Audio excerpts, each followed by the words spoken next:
So today what we'll do is replace your stock kickstand. Now a lot of times when you put an engine on a bike, the kickstand, a stock one will just fall over. So we'll put a bipod one on here. That way you have 2 points of contact with the ground. And I've noticed that way more often the bike will, stay up no matter where I park it, whether it's in the lumpy grass or in my driveway that's kind of uneven. It really helps having the bipod. And plus, you don't have to use your foot to kick the bipod up.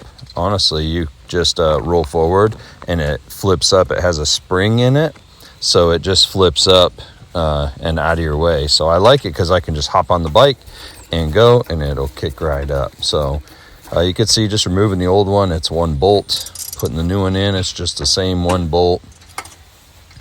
And we put it in, we tighten it down and see how it works. Nice, huh? Effortless.